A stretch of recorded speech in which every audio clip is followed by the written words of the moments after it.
This video is brought to you by Brilliant. Today, Armenia considers applying to join the European Union. Geert Wilders says he won't be the next Dutch Prime Minister, and soaring cocoa prices spark a chocolate crisis. From TLDR News, this is your daily briefing for Thursday the 14th of March 2024.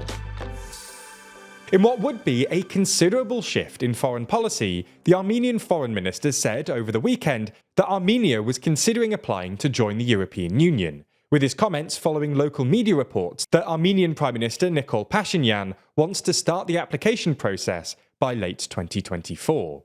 A few days later, on Wednesday, the European Parliament adopted a motion that called on the European Council and Commission to actively support Armenia's desire for increased cooperation with the EU, adding that Armenia becoming an EU candidate could set the stage for a transformative phase in EU-Armenia relations. For those that don't know, Armenia, a former part of the Soviet Union, has maintained close relations with Russia since its independence in the early 1990s. Armenia had traditionally relied on Russia as its security guarantor, but in the last few years, Armenia-Russia relations have significantly deteriorated, and it was only last month that Prime Minister Pashinyan announced that Armenia had effectively suspended its membership of the Russian-led CSTO military alliance. Armenia also recently announced the removal of Russian border guards from the capital's international airport, thanking them for their service, but saying that Armenia now has the institutional capacity to independently implement border guard services at the airport. So, what caused this breakdown? Russia's invasion of Ukraine in 2022 strained relations, prompting Armenia to make clear that it was not Russia's ally in relation to the war. But more critical to the deterioration is what Armenia sees as the failure of Russian peacekeepers to maintain a ceasefire between Armenia and Azerbaijan, and their failure to prevent Azerbaijan from capturing the breakaway Nagorno-Karabakh region in September 2023. So, under Pashinyan, who came to power following the 2018 Armenian Revolution, Armenia has been turning away from Russia and reorienting itself closer to the West. For example, having declared Russia an unreliable security partner, Armenia has since deepened its defensive partnership with France and signed significant arms deals with the European country. Armenia also held joint military drills with the United States last year, having earlier in the year backed out of hosting planned CSTO exercises involving Russia. However, Armenia has not fully decoupled itself from Russia, as it still hosts a couple of Russian military bases, is still dependent on Russian energy exports, and has a considerable trade relationship. Obviously, if Armenia does apply to join the EU, the road to EU membership can be long and arduous, and Armenia would have to meet all the prerequisites as well as receiving unanimous approval from all EU member states. If you're interested in Armenia's military realignment, by the way, we have a full video over on TLDR News EU. There's more on the way, but be sure to subscribe and ring the bell to make the daily briefing part of your daily routine, or just search for us on your podcast app to listen along. After months of back and forth negotiations, Dutch politician Geert Wilders has said that he will not become the country's next leader. It comes after one of Wilders' main potential coalition partners, the centre-right NSC party, made clear last month that it would not accept him as Prime Minister.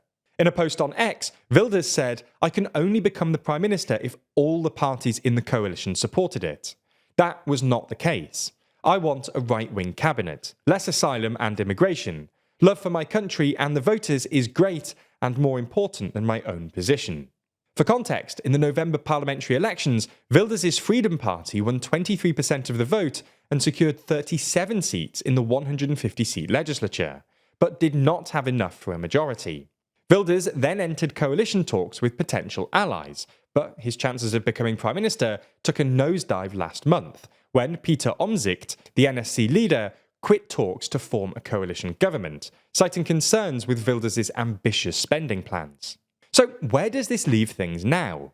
Well, currently the Conservative VVD party and the populist Farmer Citizen movement are still due to join the coalition, while Omtzigt has also returned to negotiations. According to the Dutch media, Wilders' Freedom Party and the three other parties are weighing an extra parliamentary cabinet, in which the party leaders would remain in parliament and not join the new government. Wilders has previously said he would consider all options, including a minority government or an extra parliamentary government, rather than call new elections.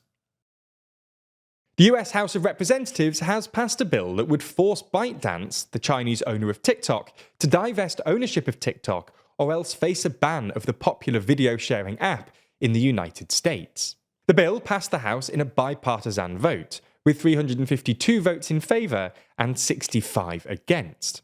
If the bill is approved by the Senate, where its fate is uncertain, it'll go to President Biden's desk for his signature, and he says he will sign it. It's unclear if ByteDance would be able to divest TikTok's US assets in the 6-month window set out in the bill, and Chinese officials are likely to block the sale. TikTok's CEO said that if the bill becomes law, it will lead to a ban on TikTok in the United States, and would take billions of dollars out of the pockets of creators and small businesses. Supporters of the bill in Congress say that TikTok's ownership is a critical national security issue, and lawmakers have been receiving classified briefings from US security and intelligence officials on the issue. Opponents of the bill, though, come from various wings of both the Democratic and Republican parties. Democratic Representative Alexandria Ocasio-Cortez, for example, said the bill was incredibly rushed from committee to vote in 4 days with little explanation. Meanwhile, Republican Nancy Mace cited her libertarian views and said it's not the role of government to ban apps from the App Store. Even Donald Trump, who once called TikTok a national security threat, has flipped on the subject and now opposes a ban, saying other platforms, including Facebook, are risks, and that banning TikTok would simply help, quote, Facebook and Zuckerschmuck double their business. The world is in the midst of a chocolate crisis, as cocoa prices have soared to an all-time high, and processing plants have stopped or reduced processing due to the high cost of the beans. After 3 years of poor harvests in the Ivory Coast and Ghana, which produce 60% of the world's cocoa, the benchmark cocoa price has rocketed to more than $7,000 per metric ton. For context, at the beginning of 2023, the price was around $2,500 per metric ton. Things like unfavourable weather, disease, and a lack of investment into growing have all contributed to lower crop yields. As a result, a number of major processing plants in Ghana and the Ivory Coast have cut back, suspended or halted their production of the products that then get supplied to chocolate makers. Higher prices are already filtering their way through to the consumer. The International Cocoa Organization, or ICCO, say that the major supply-demand mismatch will mean cocoa processors and chocolate firms will have to draw on their reserves to fully cover their needs, meaning global cocoa stocks are expected to fall to their lowest level in 45 years by the end of the season. And finally, we end with the news that China and Taiwan are carrying out a rare joint mission following the capsizing of a fishing vessel near the Taiwan-controlled Kinmen Islands, which sit very close to mainland China. Taiwan contributed 4 Coast Guard vessels, while China sent 6. At the time of writing, 2 bodies have been recovered and 2 survivors have been rescued. A lot of stuff that we talk about at TLDR News can seem pretty complicated, especially when we dive into economics and detailed data, which is why we use Brilliant.org to keep us sharp. Brilliant is where you learn by doing, with thousands of interactive lessons in maths, data analysis, programming, and AI. Brilliant is a learning platform designed to be uniquely effective. Their first principles approach helps you build understanding from the ground up, which is also how we structure TLDR videos. Each lesson is filled with hands-on problem solving that lets you play with concepts, a method proven to be 6 times more effective than just watching lectures. Plus, all content on Brilliant is crafted by an award-winning team of teachers, researchers, and professionals from MIT, Caltech, Duke, Microsoft, Google, and more. Brilliant helps build your critical thinking skills through problem solving, not memorizing. So, while you're building real knowledge on specific topics, you'll also be becoming a better thinker. Learning a little every day is one of the most important things you can do, both for your personal and professional growth. Brilliant helps you build real knowledge in minutes a day, with fun lessons you can do whenever you have time. It's the opposite of mindless scrolling. Brilliant recently launched a ton of new content in data, all of which uses real-world data to train you to see trends and make better informed decisions, something politicians could really learn from. Anyway, these are for learners of any level to start or continue learning data analysis, with a fully built-out suite of new content, from Bayes' theorem to multiple linear regression.